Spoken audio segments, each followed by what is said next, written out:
The battle for Earth began at exactly 600 Greenwich Mean Time. Captain Lisa Hayes watched from the bridge of the ESS Defiance as 300 Zephyrian ships approached the human defense line. The alien vessels moved with perfect coordination, their dark hulls gleaming with energy shields that shimmered like aurora around each ship. All weapons ready, her tactical officer reported. Kinetic cannons loaded and targeting systems locked. Lisa knew their weapons were useless against Zephyrian shields, but the plan was not to win. The plan was to buy time for Dr. Foster to complete whatever miracle he was working on beneath Luna's surface. Every minute they could delay the alien advance might save their species. "Open fire," she ordered. 80 human ships unleashed everything they had. Kinetic projectiles raced through space at tremendous speeds. Missiles with nuclear warheads streaked toward the alien fleet. Energy weapons that represented humanity's best technology fired continuously. The Zephyrian shields absorbed everything without visible effect. War Commander Thexnol watched the human attack with mild interest. The primitive kinetic weapons could not penetrate Imperial technology. The nuclear devices were powerful by human standards, but insignificant compared to antimatter weaponry. "Return fire," Thexnol ordered. "Target their largest ships first. Show them the futility of resistance." Plasma beams lanced out from the Zephyrian fleet. Where they touched human ships, metal vaporized instantly. The ESS Challenger, one of humanity's proudest vessels, died in seconds as its hull was turned to superheated gas. 20 more ships followed within the first minute of combat. Admiral Christopher Moore commanded the human fleet from the ESS Determination. He watched his ships die and felt sick, but he also felt proud. His crews were not running. They were standing against impossible odds to protect their home world. "All ships scatter and begin evasive maneuvers," he ordered. "Use the asteroid belt for cover. Make them hunt us." The human fleet broke formation and spread throughout the space between Mars and Jupiter. They used asteroids and debris for cover, emerging to fire quick attacks before disappearing again. It was the only tactic that gave them any chance against superior firepower. Commander Vextil of the Hive Sworn watched the human tactics with growing respect. These beings fight with remarkable courage for such a primitive species. They know they cannot win, but they continue to resist. "Courage is admirable but irrelevant," War Commander Thexnol replied. "Order all squadrons to spread formation. Hunt down every human ship. I want this system cleared within 6 hours." The Zephyrian fleet separated into smaller groups to pursue the scattered human ships.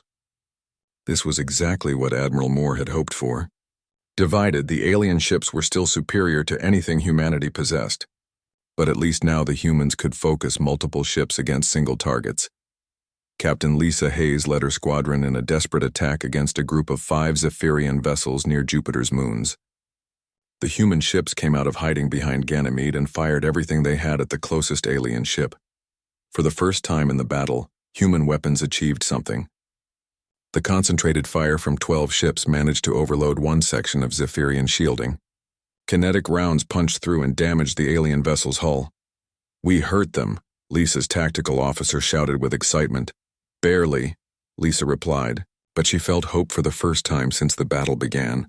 "Signal all squadrons. Concentrated fire can penetrate their shields. Focus everything on single targets." The message spread through the human fleet. Squadron commanders began coordinating attacks that brought multiple ships against individual Zephyrian vessels. The tactic worked, but at terrible cost. For every alien ship they damaged, humanity lost 10 of their own. On Earth, President Martinez watched the battle from the Situation Room. The tactical displays showed human ships disappearing one by one. General Webb provided updates that grew worse with each passing hour. "We've lost 40 ships," he reported. "The fleet is scattered but still fighting.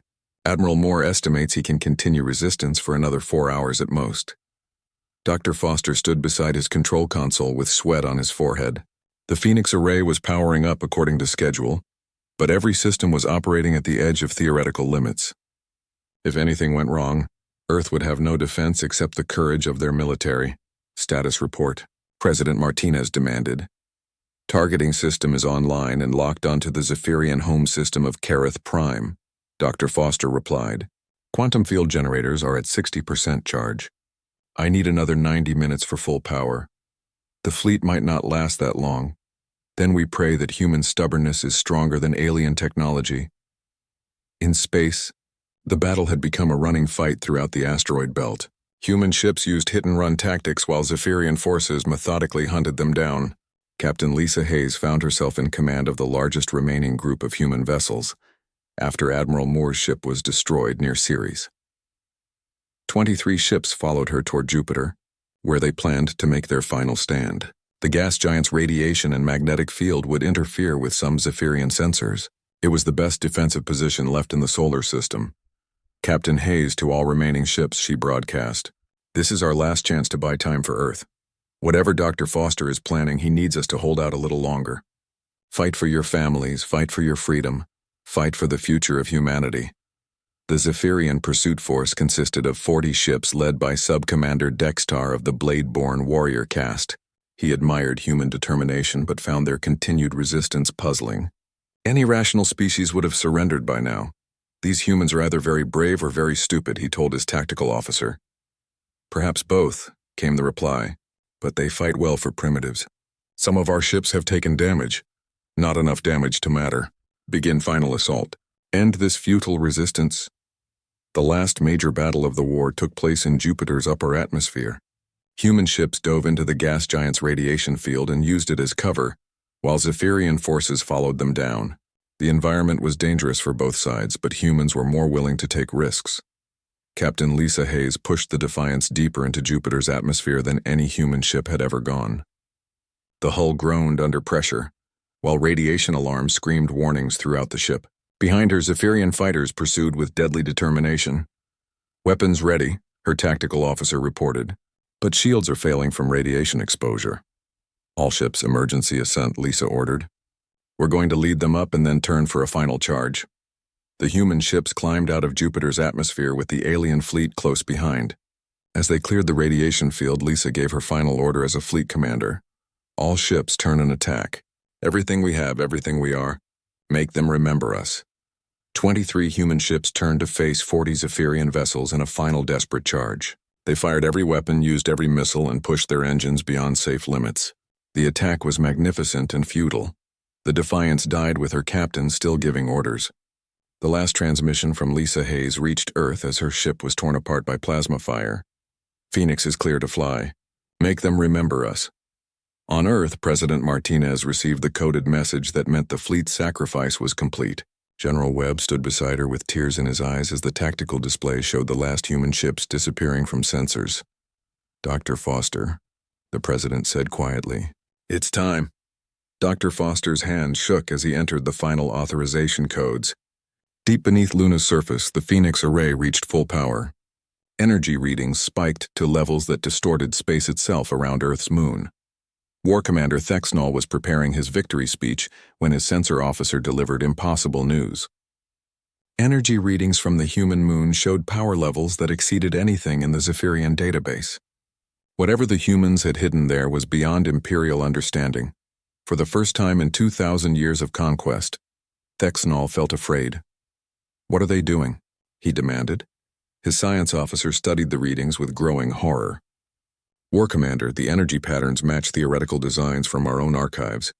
Designs that were classified as too dangerous to develop." "Explain." "Sir, the humans appear to have built a stellar manipulation device. They have the power to affect stars themselves." Thexnol stared at the readings in disbelief.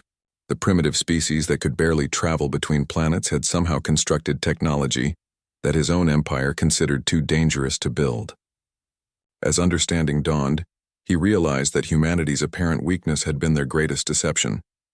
The humans were not primitives stumbling into space. They were a species willing to build doomsday weapons that more advanced civilizations feared to create. And now those weapons were aimed at the heart of the Zephyrian Empire. 11 months had passed since the Horizon returned to Earth with news of the Zephyrian Empire. President Elena Martinez stood in the Situation Room deep beneath the White House and watched the screens that showed humanity's greatest fear coming true. 300 alien ships had appeared at the edge of the solar system. The ships were massive. Each one was larger than Earth's biggest cities. They moved in perfect formation toward the inner planets. Their energy signatures were so powerful that they interfered with communications across the solar system. "How long until they reach Earth?" President Martinez asked General Marcus Webb. At their current speed, 72 hours, the general replied. His face was grim as he studied the tactical displays. Our defense fleet is ready, but we both know what the analysis shows. The analysis was simple and terrifying. Earth's most powerful weapons could not penetrate Zephyrian shields. Human ships were slower and weaker than anything in the alien fleet. In a direct fight, humanity would lose quickly and completely. Dr. Ryan Foster stood at the back of the room watching the alien fleet approach.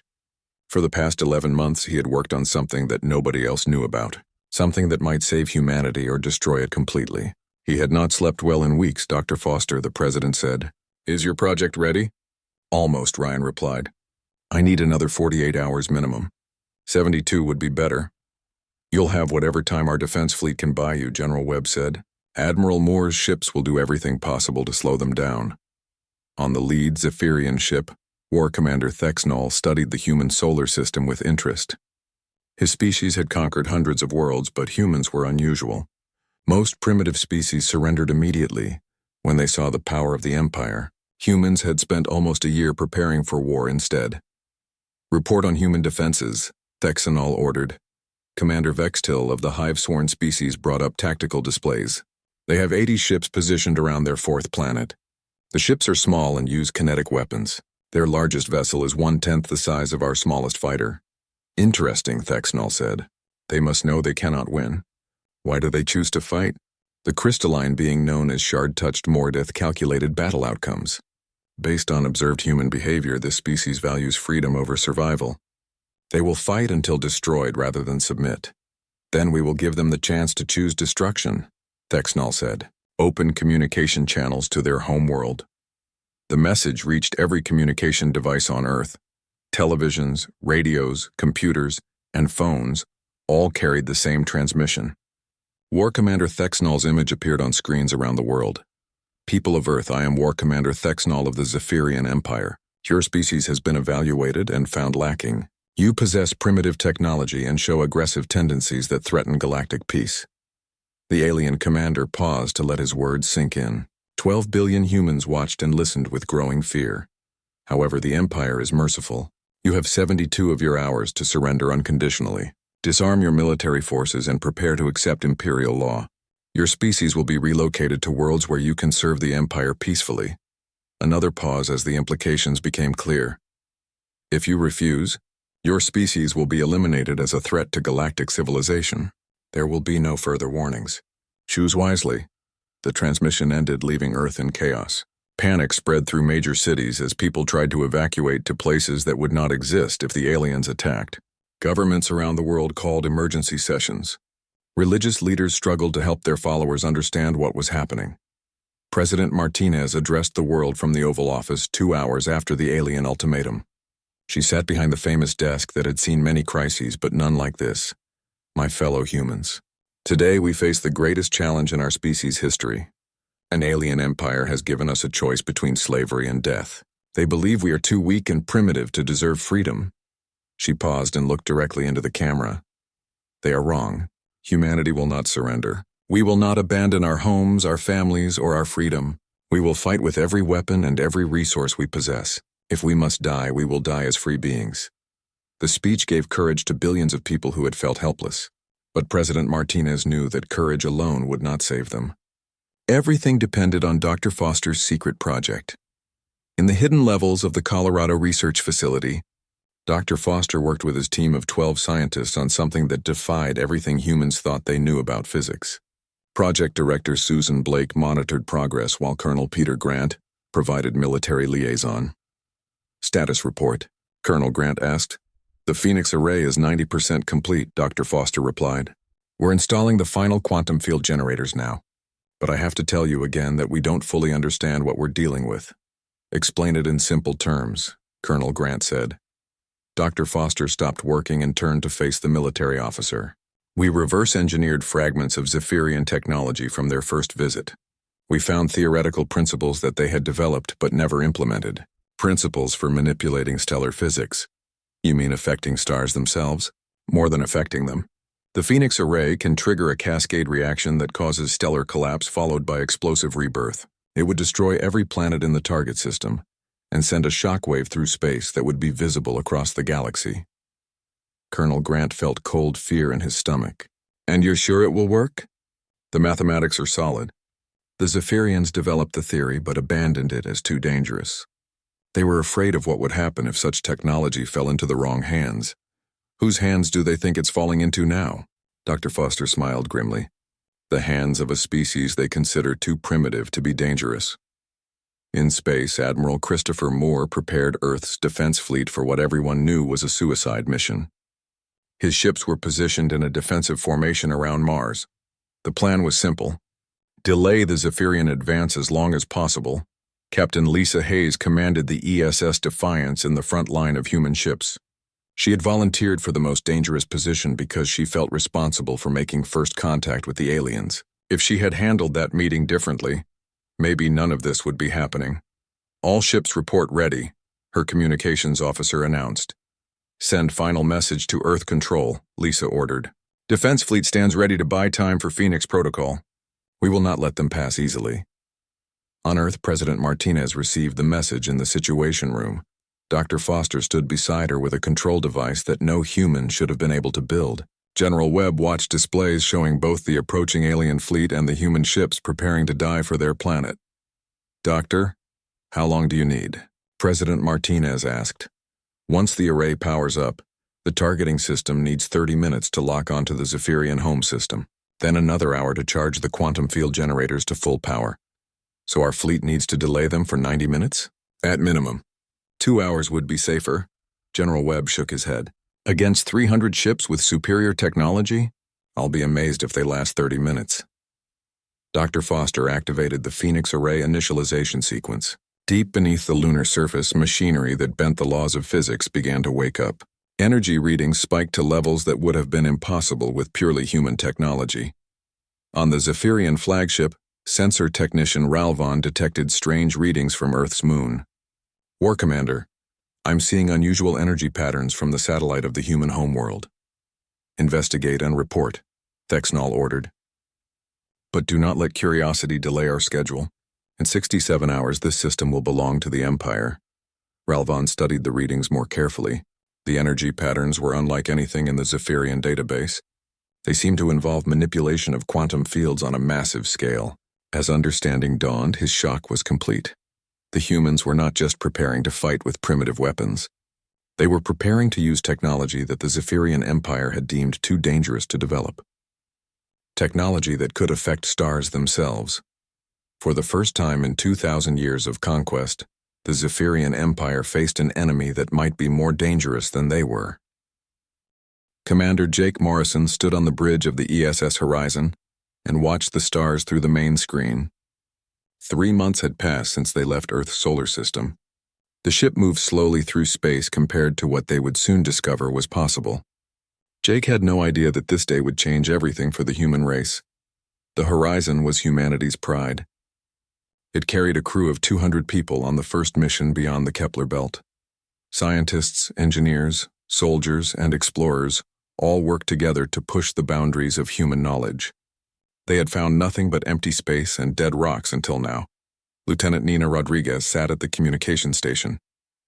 She had studied every known language on Earth and created new ways to talk with anyone they might meet. She never expected to use those skills so soon. The screen in front of her suddenly filled with signals that made no sense. "Commander Morrison," she called out with excitement in her voice. "I'm getting something. These are not natural signals. Someone is out there." Jake walked over to her station. The signals looked like nothing he had ever seen. They came in patterns that seemed too organized to be random. "Can you make sense of it?" Nina worked at her console for several minutes. Her face showed concentration as she tried different approaches. "Sir, I think someone is trying to talk to us." The patterns repeat in ways that suggest language. Before Jake could respond, the main screen changed. The stars disappeared and were replaced by something that made everyone on the bridge stop talking. A ship appeared that was larger than anything humans had ever built. Its surface was smooth and dark with lights that pulsed in complex patterns. It looked like technology that was hundreds of years ahead of anything on Earth. "Red alert," Jake said in a calm voice that hid his concern. "All stations report readiness." The alien ship moved closer to the horizon. It was at least 10 times larger than the human vessel. More ships appeared on the sensors.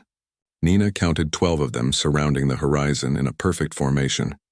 Dr. Adam Clark ran onto the bridge from his laboratory. He was the mission's head scientist and had been studying the signals from his equipment below. "Commander, you need to see this. These ships are using energy sources we don't understand. Their power output is beyond anything we thought possible." Another signal came through the communication system. This time it was different. Nina's equipment translated it into something that sounded almost like human speech. The voice was deep and strange, but the words were clear. "Small ship from the third planet. You will prepare to receive our representatives. Resistance will result in your destruction." Jake looked around the bridge at his crew. They were all looking at him for orders. He had trained for many situations, but never for this. "Nina, can you send a reply?" "Yes, sir." "The translation system is working both ways now. Send this message. We are peaceful explorers from Earth. We welcome contact with your people and request diplomatic meeting." The reply came quickly. "You will lower your defensive systems and allow our shuttle to dock. Any weapons activity will be considered an act of war." Jake had to make a choice that would affect not just his crew, but possibly all of humanity. The alien ships could destroy the horizon easily. He could see that from their size and the energy readings Dr. Clark was showing him. But he also knew that running away might make things worse. "Lower shields and prepare the docking bay," he ordered. "All security teams stand ready but keep weapons powered down. We're going to meet our new neighbors." 1 hour later, Jake stood in the main docking bay with Captain Lisa Hayes and Dr. Clark. Captain Hayes was the ship's second in command and had experience with difficult negotiations. Dr. Clark would help them understand any technology the aliens might show them. The alien shuttle was small but still larger than anything in the horizon's bay. It was made of the same smooth, dark material as the larger ships. When it opened, 3 beings stepped out that looked nothing like humans. The leader was tall and thin with gray skin that seemed to shimmer in the light. It had 4 arms and eyes that were completely black. When it spoke, the words came from a device on its chest rather than its mouth. "I am Admiral Kethvar of the Zephyrian Empire. You are representatives of the species that calls itself human." "Yes," Lisa said, stepping forward. "I am Captain Lisa Hayes. We come in peace and hope to learn about your people." The Admiral looked at the humans with what seemed like curiosity. "Your species is new to space travel. Your ship moves slowly and your weapons are primitive. This is interesting." Dr. Clark could not help himself. "Your technology is amazing. How do you power ships of that size?" Admiral Kethvar made a sound that might have been laughter. "You would not understand. Your people have barely learned to split atoms. We have mastered forces that your scientists cannot imagine." The meeting continued for 2 hours. The aliens asked many questions about Earth and human technology. They seemed surprised by how little humans knew about space travel.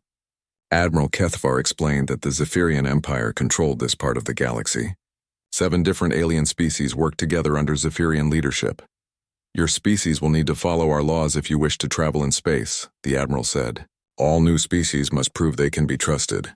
You will return to your home system and wait for our decision." "What kind of decision?" Jake asked. "Whether your species will be allowed to exist as it chooses or whether it must serve the Empire. We will send representatives to your world within 1 of your years. They will determine your fate." The aliens left as quickly as they had arrived. The horizon was alone again among the stars, but everything had changed. Jake called a meeting of all senior officers. "We need to get home as fast as possible," he said. "Earth needs to know what's coming." The journey back to Earth took 6 weeks. During that time, the crew worked constantly to prepare their report. Dr. Clark studied every detail of the alien technology he had seen. Nina worked on improving translation methods. Lisa and Jake planned what to tell Earth's leaders. When they arrived in Earth's solar system, emergency signals were already waiting for them. The alien encounter had been detected by long-range sensors. President Elena Martinez wanted to see them immediately. Jake knew that everything would be different now. Humanity was no longer alone in the universe. More importantly, they had been found by beings who saw them as inferior. The next year would determine whether humans would remain free or become servants to an alien empire that ruled the stars. The Horizon docked at Luna Station and Jake prepared to deliver news that would change human civilization forever. The standoff lasted 17 hours. President Elena Martinez stood in the Situation Room watching displays that showed 300 alien ships holding position at the edge of Earth's solar system. The Zephyrian fleet had not moved since discovering humanity's hidden weapon, but neither had they agreed to withdraw. Dr. Ryan Foster monitored the Phoenix array from his control station. The weapon remained fully charged and targeted at the Zephyrian home system of Kareth Prime. Deep beneath Luna's surface, quantum field generators maintained enough power to kill a star and everything orbiting it. Any word from their fleet? President Martinez asked General Webb. They're transmitting, constantly among themselves, but nothing. Directed at Earth, our translation systems indicate major disagreements within their command structure. On the Zephyrian flagship, War Commander Thexnall faced a crisis that no Imperial commander had encountered in 2 millennia. Representatives from 6 allied species demanded immediate withdrawal while Imperial doctrine required complete conquest of primitive worlds. The humans have made their position clear, said Commander Vextil of the Hivesworn. They will destroy our home system if we attack their world. 9 billion of my offspring live in Kareth Prime. Shard-touched Mordeth calculated probability matrices that all favored retreat. War Commander, the mathematics are simple. Victory here costs us everything we sought to protect through conquest. Even Sub-Commander Dextar of the warrior caste Bladeborn admitted tactical reality. These humans fight with weapons we feared to build. They may be primitive in some ways, but they are more dangerous than any enemy we have faced. Thexnall struggled with concepts that challenged everything he understood about Imperial power. For 2,000 years, the Zephyrian Empire had expanded through superior technology and overwhelming force. Species with primitive weapons were conquered easily. Species with advanced technology joined the Empire voluntarily to share in its benefits. But humans represented something new. They possessed primitive conventional technology, but had somehow developed weapons that exceeded Imperial capabilities. They were willing to commit genocide to preserve their freedom, showing a ruthlessness that more civilized species avoided. Open communications with the human leaders, Thexnall finally ordered. President Martinez received the transmission in the Situation Room. For the first time since the crisis began, the alien commander's voice carried uncertainty rather than arrogance. Human President, the Imperial fleet has consulted with our home governments. We are prepared to discuss terms for mutual coexistence. We're listening, President Martinez replied. The Zephyrian Empire proposes a non-aggression pact between our species. Your people will remain within your current solar system, while Imperial forces avoid this region of space. President Martinez looked at Dr. Foster and General Webb before responding. They had discussed this moment during the long hours of standoff. Humanity's demands would be simple but non-negotiable. War Commander, your proposal is unacceptable. Humanity will not be confined to one star system like animals in a cage. Then what do you propose? Full recognition of human sovereignty over any territory we choose to settle. Establishment of formal diplomatic relations between equals. Trade agreements that benefit both our species. The silence from the Zephyrian fleet lasted for 30 minutes. When Thexnall responded, his voice carried tones that the translation systems had difficulty interpreting. The Zephyrian Empire does not recognize primitive species as equals. Then perhaps the Zephyrian Empire needs to redefine what makes a species primitive. President Martinez replied. We may have slower ships and weaker shields, but we built weapons that your advanced civilization considered too dangerous to develop. Dr. Foster watched energy readings from the alien fleet. Several ships were powering up weapon systems, but they remained in defensive positions. The Zephyrians were prepared to fight but hoped to avoid it. War Commander President Martinez continued, your people have a choice. Accept humanity as an equal partner in galactic civilization, or watch your home system die to preserve your sense of superiority. Another long silence followed. Dr. Foster used the time to run final system checks on the Phoenix array. Everything remained operational and targeted. If the negotiations failed, humanity would keep its promise to make the aliens remember them. The response came not from Thexnall, but from multiple voices representing different species within the Imperial fleet. Commander Vextil spoke for the Hivesworn when she said, the preservation of our offspring requires peaceful coexistence with the human species. Similar messages came from other allied races. The Shard-touched calculated that cooperation offered better survival odds than continued conflict. Even some Bladeborn warriors admitted that honor meant recognizing worthy opponents, rather than demanding their destruction. War Commander Thexanol found himself isolated within his own fleet. Imperial doctrine demanded conquest, but Imperial survival required compromise. After 2,000 years of unchallenged expansion, the Zephyrian Empire faced its first strategic defeat. "Human President," he finally transmitted, "the Imperial fleet accepts your terms.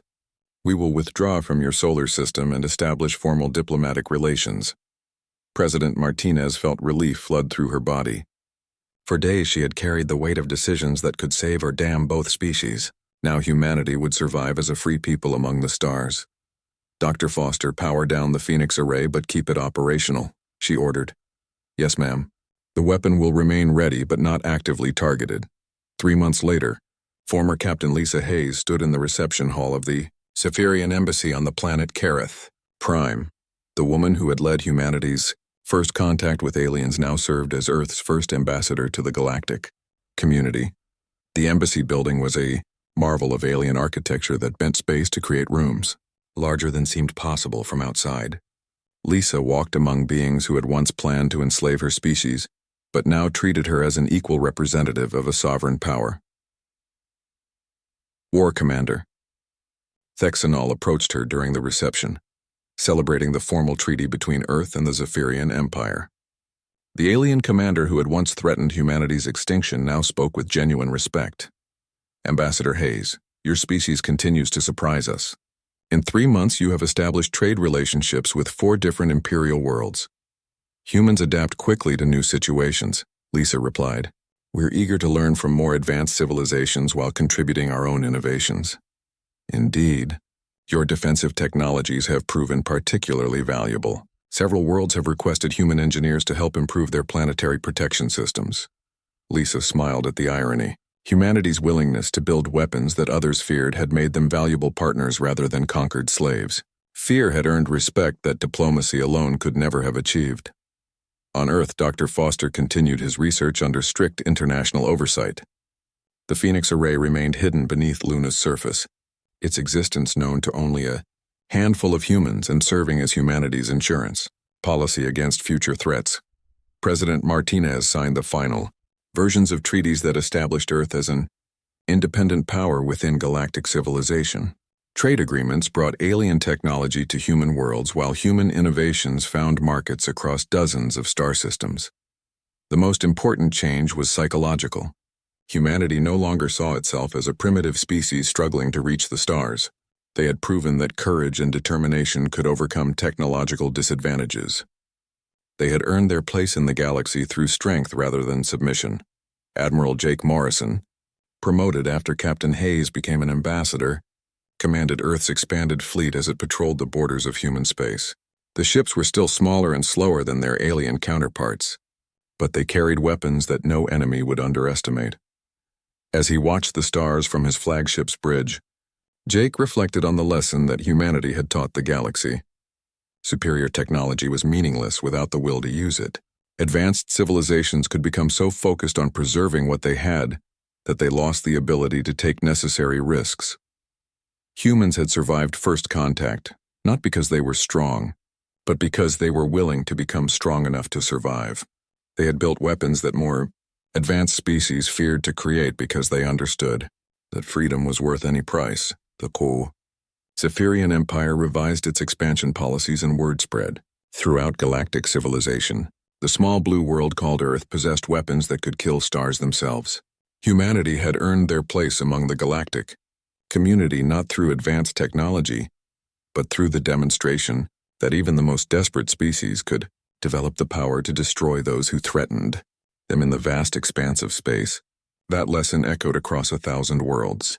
Never underestimate a species with nothing left to lose and everything to protect. The universe had learned to respect humanity not because they were the strongest, but because they had proven they would do whatever was necessary to remain free.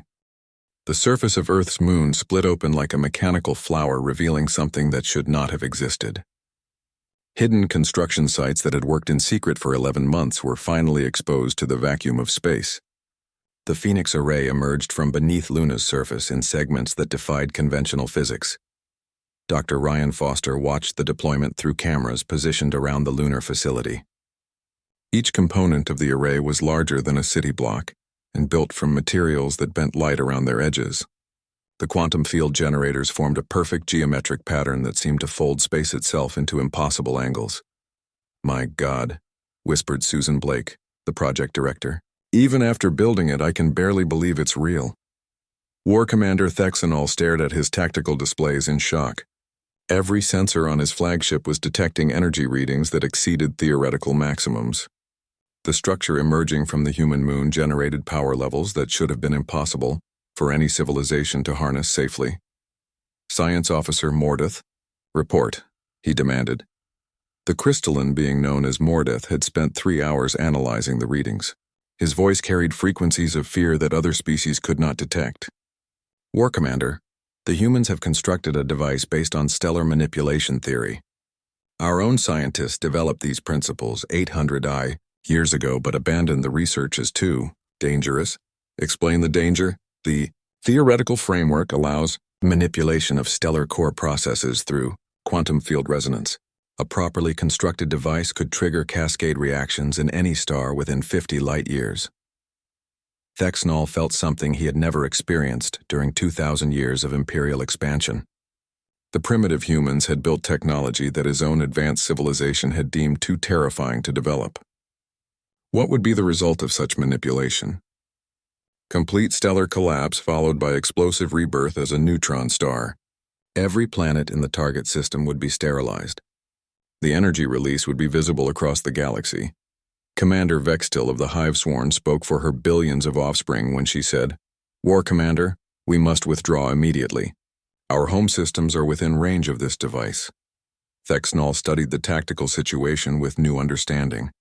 The human military had never been intended to defeat his fleet. Their sacrifice had been a delaying action, to give their scientists time to complete a weapon that could destroy entire star systems. The species he had dismissed as primitive had constructed the most terrible weapon imaginable. On Earth, President Martinez stood beside Dr. Foster as he made final adjustments to the targeting system. The Phoenix array was fully operational and locked onto coordinates 43 light-years away. "Explain to me one more time what this weapon will do," she said. Dr. Foster's voice was quiet as he described humanity's ultimate achievement. "The array generates quantum fields that resonate with stellar core processes. When properly focused, these fields can destabilize the nuclear fusion that keeps a star stable. And then, the star collapses into a neutron star in approximately 6 hours. The process releases more energy than our sun will produce in its entire lifetime. Nothing within the target system survives." President Martinez looked at readings that showed the Zephyrian home system of Kareth Prime. 12 planets orbited that distant star. 3 of them contained cities with billions of alien citizens who had never heard of Earth. How many beings would die if we fire this weapon? According to intelligence gathered during first contact, approximately 9 billion Zephyrians and allied species. The president felt the weight of decision that no human leader had ever faced.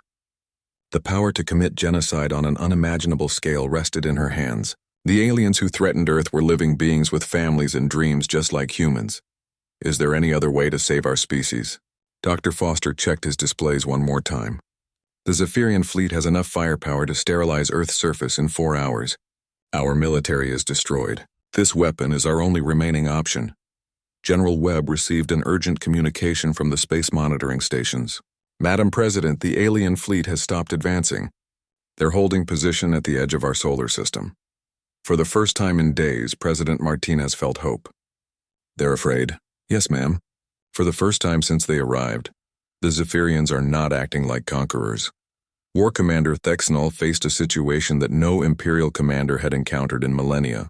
His fleet could easily destroy Earth and its human population, but the cost would be the complete annihilation of the Zephyrian home system. The mathematics were simple and terrifying.